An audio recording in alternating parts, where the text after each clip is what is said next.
Hello and welcome to this month's Wild Ones Book Club. The two winners were for fiction, The Hedge by Cari Thomas, and for non-fiction, it is The Magic of Mushrooms.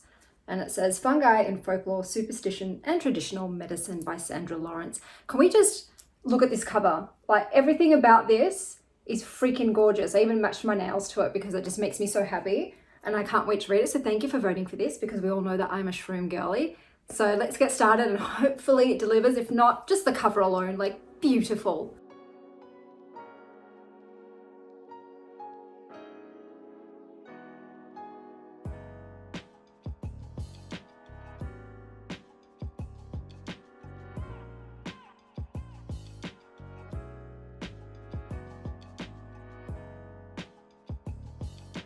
Okay, so I just have to show you some of the absolutely stunning illustrations in this book. So you've got a beautiful cover page of yellow mushrooms. The chapters are in the same stunning colors as the front of the book. And then it goes on to show you actual pictures of fungi. But not only that, just gorgeous, gorgeous illustrations. This entire book is filled with these beautiful, beautiful pictures of mushrooms. Like, honestly, I'm going to do a little on here we go. Like, it just makes me want to, even though I would never do this, it does make me want to tear out some of the pages just so I can keep them and put them on my wall, because just amazing. I'll just have another flick through in case there's anything out that really catches my eye. And it's not just mushrooms. There's like other pictures of mushrooms as shown in media throughout the years. And I just, what a stunning, beautiful book. Honestly, like, are you kidding me with this? And that's the last one I'll show you, because I could just show you every single page if this book is beautiful. It's not like, oh, we just, like, literally every single page has a stunning full color picture. So just the absolute artistry in this book has astounded me. It is gorgeous. I probably will end up purchasing it just for the beauty of it. But already, so I've just read the first couple of pages. We're going through like the human history of mushrooms, and I'm currently up to reading about the Amanita caesarea, otherwise known as Caesar's mushroom. And it says it's named for the Emperor Claudius, who adored the fungus to the point of gluttony. So it's really interesting. It just keeps giving you sort of, it's almost like every single page is a different fact about a mushroom in its relation to not only history, but pulp culture, the earth, just everything. So this already is blowing me away. So I have just finished The Magic of Mushrooms. This was amazing. It is definitely 5 stars for me. The quality of the illustrations was astounding, and this touches on everything that mushrooms could possibly be associated with. So they talk about mushrooms as food, as medicine, as poison, as a spiritual tool, their roles in folklore, witchcraft, religion, pop culture, film and literature, the ecosystem, everything. You just, it's astounding how many uses and how much history there is with mushrooms. And it's not just mushrooms, it's the fungi family. So also things like lichens, molds like penicillin or yeast. It's just everything you can think of, and everything that you didn't think of that could be associated with mushrooms is in this. So because of that, because it just spans a huge breadth of information, it doesn't really dive deep into any one particular area. For instance, I would have loved more on psilocybin, especially with its uses in treating depression, anxiety, PTSD, because that's what it helped me with, even intrusive thoughts. So that being said, it's still enough. Like, it's enough of everything, and anything that you want to read further about, you can. I just learned so many things. They talk about also women mycologists whose work has just been ignored and not acknowledged. So it was great to read about these women who made so much progress and strides in mycology, but were not recognized for their work at that time. I learned about Satan's member, this mushroom right here. So I never heard of it before, but this is Satan's member. And not only does it look like a penis, but it smells like feces. So it was just so much fun to learn about all these different things. Here we go. Here's a psilocybin mushroom for those who are interested. Like I said, I wish there was even more. I couldn't get enough of it. It was fascinating. It did, though, make me even less enthusiastic to try and forage my own. There's just too many mushrooms that can kill you, man. And ones that are called like false chanterelles. They look like chanterelles, but they kill you. So it was just like, no, I don't think I can ever be a forager for that reason. It's just too risky for me. But oh god, and the zombie fungi, the ones that kill ants, and that the current TV show The Last of Us was also a video game, utilizes that fungi in its story. But there was just so much in here, probably forgetting something, but they just, like I said, they talk about everything. For instance, in folklore, fairy rings. So when you see the mushrooms in a circle, they talk about what that meant in all different nationalities, folklores, and also then what is the actual cause of it? What's the science behind it? What's going on?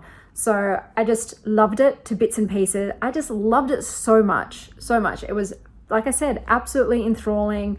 I learned so much more about fungi, especially too in terms of that fact that we haven't even really tapped into the potential uses of it yet. As you know, psilocybin is starting to be used to treat depression, anxiety, PTSD, addictions. Like I said, it worked for me. But they've also discovered a fungi that was growing in Chernobyl and that converts radioactive energy, and they're thinking of using it with astronauts when they go to Mars. So there are just so many possible future uses for this amazing species that wasn't even classified, I think, until 1960s or something like that. It was still in the plant kingdom. But I just have such a reverence for this species. I just think it's amazing. And even though, like I said, it's used as poison too, but it has so many beneficial uses as well. Even the more poisonous mushrooms, I think some of them are being now used as possible cancer treatments. This book, bro. So finally, this is probably the first Wild Ones Book Club book that I have absolutely loved and rated 5-star. I think it would make an excellent coffee table book as well. Because like I said, like just the illustrations, of course I go to that page, are just phenomenal. There's just so many beautiful illustrations of mushrooms. Look at that beautiful fly agaric, which is like, it's the poster child for mushrooms, isn't it? It's the most fairy tale-esque one. There we go, talking about witchcraft. But I just loved this. Oh, the death cap. It was such a fun time, so highly recommend. Hello, and welcome for the second book in this month's Wild Ones Book Club, and that is The Hedge Witch by Cari Thomas.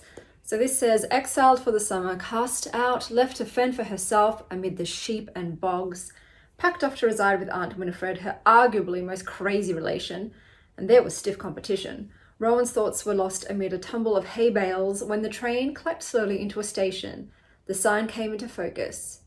Codaleath. It's probably not how you pronounce it, but let's get reading.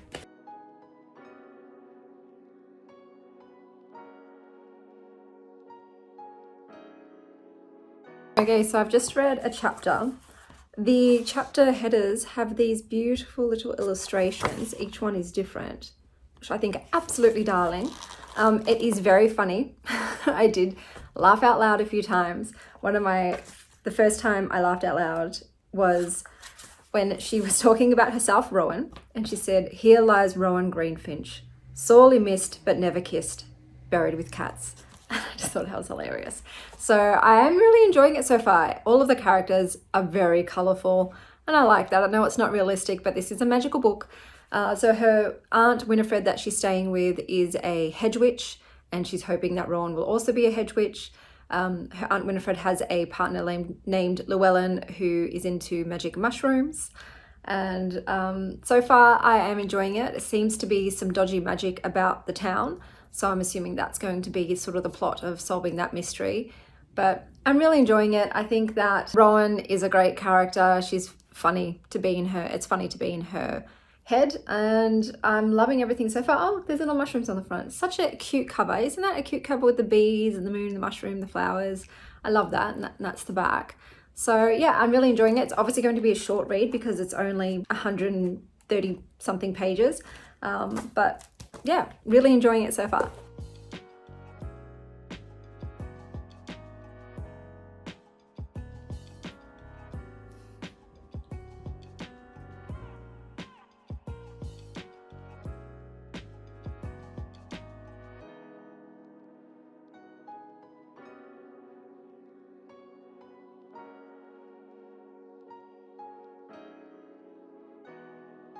Hello, so I have just finished Hedge by Cari Thomas, and it ended up being a little too YA for me. So the main character, Rowan, was a bit too preoccupied with the thought of kissing a boy, any boy, before going back to school, and that really was her driving force in this stint with her aunt. It's a short novella, so it's not very long. The mystery of all of the magic goings on in the town was solved. It wasn't particularly clever, it was a bit meh, to be honest with you. This was a bit of a fluffy tale. There wasn't a lot going on. It was just mostly the most intriguing factor in this book were all the different types of magic that different witches had. One was called a muttering witch, and he just would mutter spells under his breath. So there was a few sort of different things that I never heard about before. The most bizarre one was the familiar witch, who had about 30 cats and would hold a big orgy with all the other familiar witches and all of their animals. And I was like, okay. So that was interesting. It seems though in this world that mortals, or they call them Cowans, are not aware of the witchcraft. But then one of the girls asks Rowan about London, that there's a place that you can buy clothing made of starlight or leaves or the galaxy. And I thought, well, if you've got clothing that are made out of those things, how could you wear it out in public without raising suspicion? I've decided to give it 3.5 stars. It is a little cozy tale set in a little quaint village with witches and a bit of mischief. Did Rowan end up getting that kiss? I'm not going to spoil it for you, but yeah, I've given it 3.5 stars. So those were the 2 books that I read for this month's Wild Ones Book Club. Next month, these are the books that I shall be reading. I will put them up here. I hope that wherever you are having a witchy morning, afternoon or evening. And as always, stay wild, Star Child.